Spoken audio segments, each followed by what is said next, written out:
What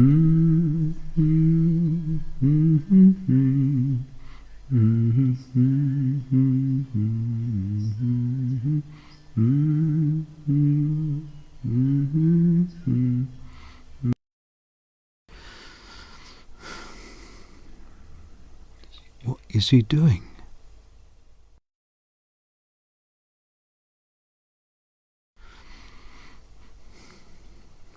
Oh.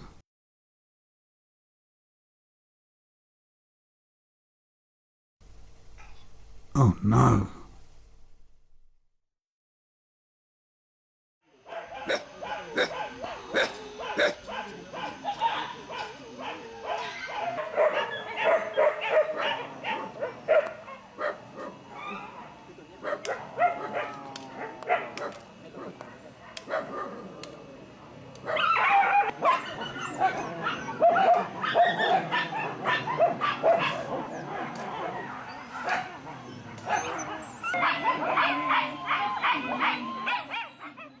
Nice dogs, aren't they? Someone loved them before they went through hell with the dog meat crime gangs. When they were rescued and taken into government care, they were seen as the lucky ones. There were about 2,000 of them when I took these photos.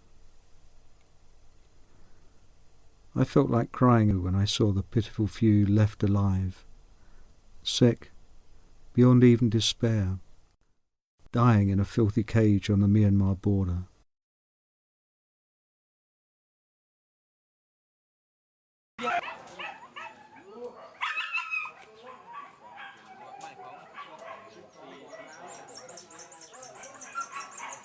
This is the Mekong River, the border between Thailand and Laos.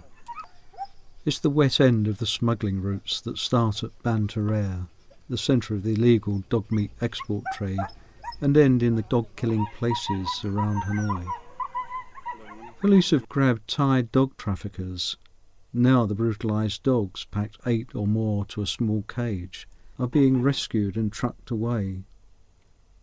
They're heading for a government shelter. What is that going to mean for them? You can add quite a few to that number. A couple of hundred at Kamarat shelter, some more at Nakhon Phanom. The last of the Buri Ram dogs dying in misery. So in a year, more than 5,000 dogs died or went missing from the so-called safe havens of the government shelters. And even that figure does not include the dogs left at a police post to die in the sun, and dogs handed back to traffickers for certain death. We'll get back to those issues in later video reports.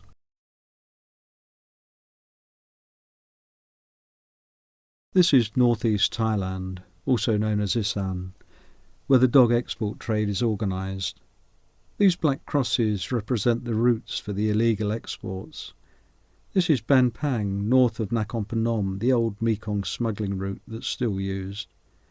This one's Won Yai, south of Nakhon Phanom.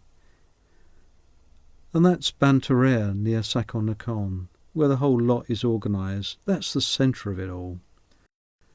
This is the first of the dog shelters at Nakhon Phanom. They still have a lot of dogs there and more going in. This is the second of the dog shelters at Buri Ram, south of the town, down near the Cambodian border. And this is Kamarat, the third, now quite on the front line for dogs held after smuggler arrests. The chain of responsibility goes back to Bangkok. Parliament? The government certainly, but in an everyday sense the Department of Livestock Development. This is Nakhon Phanom dog shelter, right on the front line in the fight against the dog meat traders. The first big police action against the dog traffickers was on August 12, 2011. The Nakhon Phanom government gave the figure for the dogs held by police as 1,800. The problem of what to do with them was given to the livestock facility at Nakhon Phanom, without funds and with no one trained or experienced in handling dogs. Dogs are not livestock, so the department has never had any funds or programs to help them. The shelter staff had to improvise as they went along. The generous Thai people donated more than 20 million baht, but even that did not save most of the dogs. In the next 5 months, despite the care of the concerned staff, more than 1,100 of the dogs died of disease, eating problems and the harsh climate, according to local livestock sources. On December 26, 2011, police stopped a truck in Nakhon Phanom province and took 350 dogs from the smugglers. Then there was a spate of arrests in January and February 2012. Those months are the high season for the dog meat trade. The law enforcement agencies were making a big point to the people running the trade and to the people of Thailand, who overwhelmingly opposed the dog meat trade. For the livestock department and the dogs, it was the start of another round of lethal problems. On January 12, the Navy, leading a border guard unit, took 800 dogs from smugglers in Ban Pang district.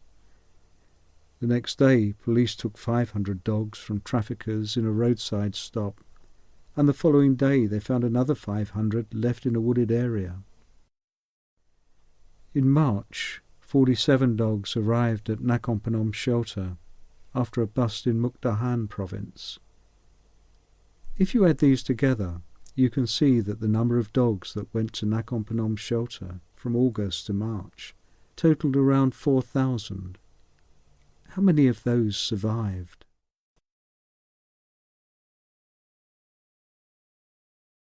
A distemper epidemic struck soon after the 2012 dogs started arriving. The dogs had not been vaccinated, and all through January, February, and into March they were dying, sometimes at a rate of 30 a night. On April 22, the head of the shelter gave the official figure for the number of dogs at the shelter as 1,160. Some of the dogs had been rehomed. A generous figure would be 500. So that leaves about 2,300 missing believed dead in this war over money. Money the traffickers make from selling the dogs in Vietnam, and money that the livestock department cannot get from the government to fund proper programs. Do you know how much money goes from the government to the livestock department and police to look after dogs? Yeah, they get the budget every year, but not cover on the dog trade, but other responsibility for other responsibility, but not for the dog, but for livestock like chicken, pig, and buffalo and cow, something like that, because those are directly trade for economic development.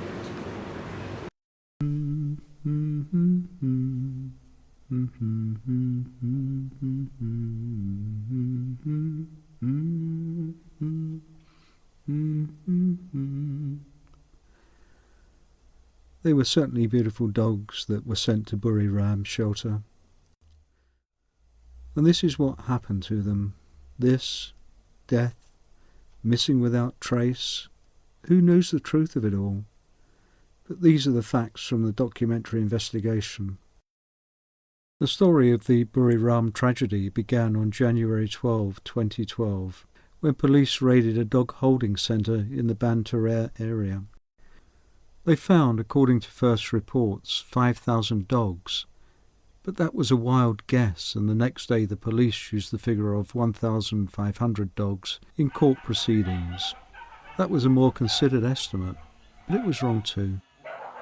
Livestock staff, backed by local political figures and police, began rescuing the dogs and clearing up the human health hazard of the crude holding centre. There was no money to care for the dogs.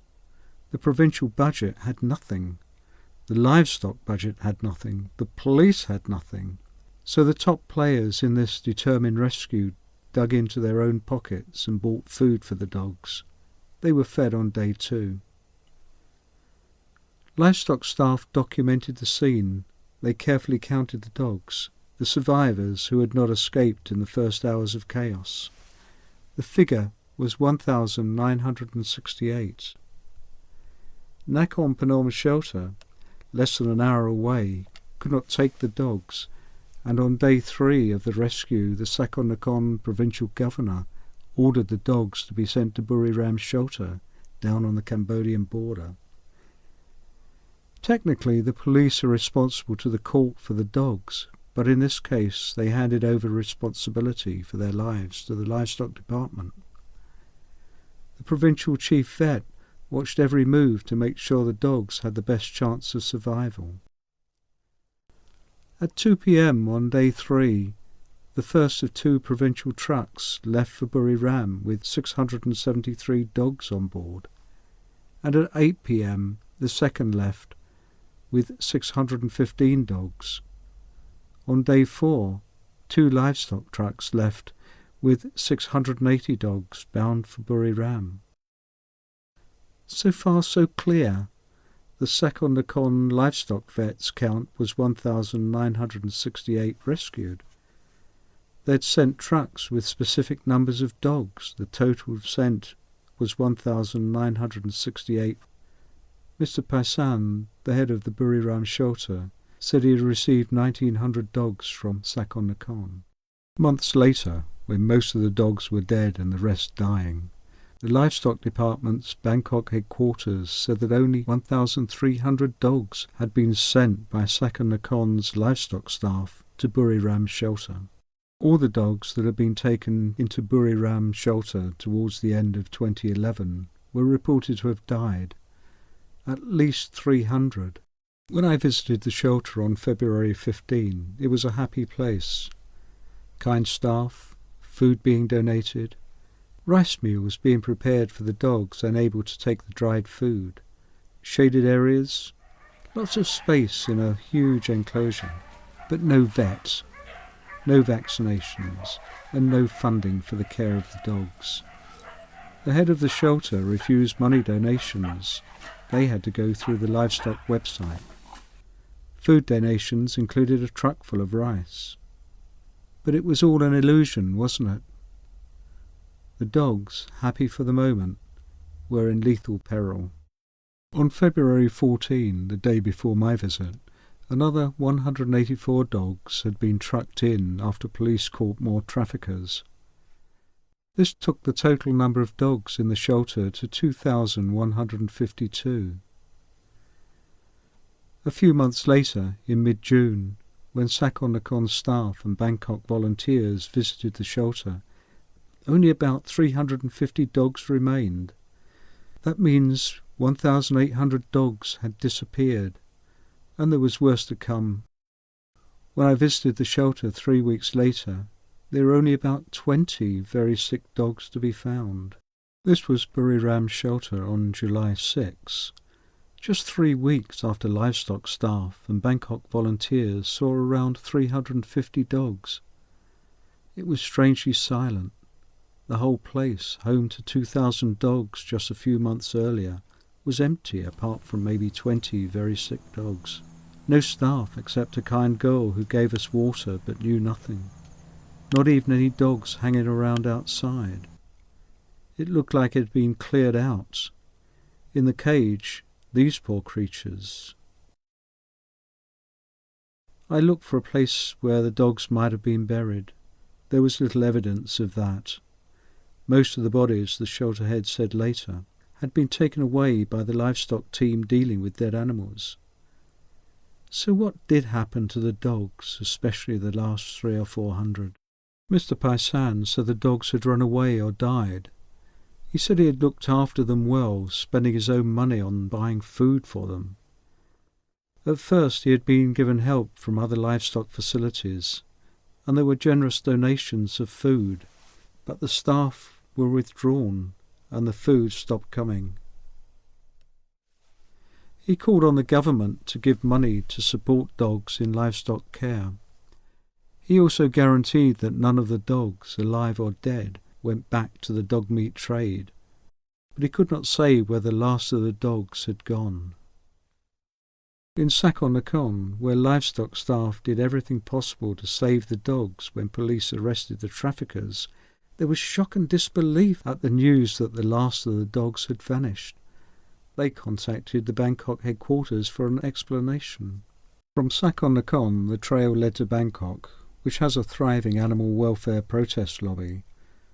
On July 24, Mr. Churchai, the head of all dog shelters in Thailand, said Buri Ram's shelter had been closed. All the dogs had been moved to Kanchanaburi shelter. And then he opened a new mystery by revealing official figures for Buri Ram. He said that it was only 1,300 dogs that were sent by Sakon-Nakhon to Buri Ram, and he showed paperwork to support that figure. He was clearly giving a truthful account of the situation as recorded at the livestock headquarters. But the Sakon-Nakhon staff counted the dogs. Then they counted them again, so they knew how many dogs were going into each truck, and the head of Buri Ram confirmed he had received 1,900 dogs. This means that 600 dogs disappeared somewhere from the official knowledge. Did they disappear just on paper, or did they disappear too in life? Mr. Churchai said that Buri Ram was unsuitable as a dog shelter and had been closed. The last dogs were sent to Kanchanaburi at the end of June, 113 in one truck, 155 on a second, and 70 on a third. That's a total of 338, about the number reported as disappeared from Buri Ram. There have been many sad moments during this documentary investigation into the dog meat trade. What I found at Kanchanaburi shelter was among the saddest. Those beautiful dogs sent to Buri Ram from Sakon-Nakhon, and here, hidden away near the Myanmar border, the pitiful survivors. 1,900 missing, these poor creatures existing, suffering, sick, depressed, living in a disgustingly filthy condition of a large caged area. There were fewer than 80 dogs compared with the 350 missing from Buri Ram and the 2,152 that were taken to Buri Ram in January and February. I could see no more Buri Ram dogs in the area as the shelter worker reluctantly showed me around. Later, in a phone call during my journey back to Bangkok, the head of the shelter said that he had more Buri Ram dogs in another place. Thai volunteers who visit the shelter logged only one truck of Buri Ram dogs. The ones I had seen, they gave those dogs the only vet help they received. A month later, on August 16, we went back to the shelter. It is situated more than 100 kilometres north of Kanchanaburi town at Tongpa Bumi, not far from the Myanmar border. The shelter head said he had received 331 Buri Ram dogs in 3 trucks. The first, he said, was in May and the last was in July. On that day, only 100 remained alive, he said, and we could see that they were dying. How could the livestock staff and the Bangkok volunteers see 350 dogs at Buri Ram in mid-June, if at least a third had already been received at Tongpa Bumi?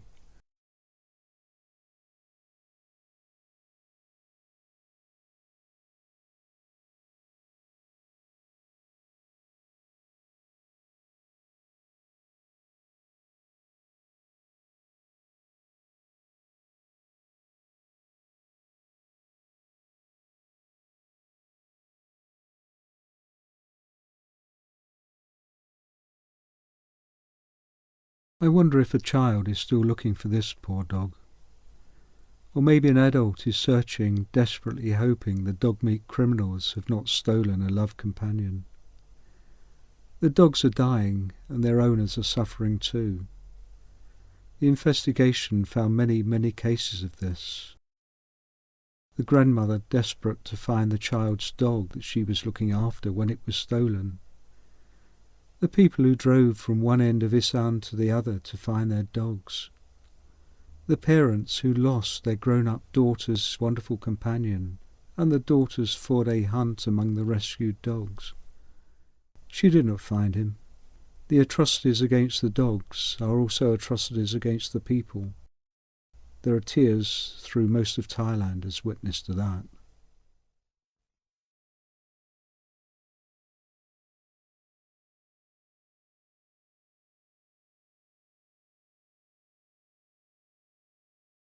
Most of the dog is a house dog, or they have the owner. Then they're not a stray dog.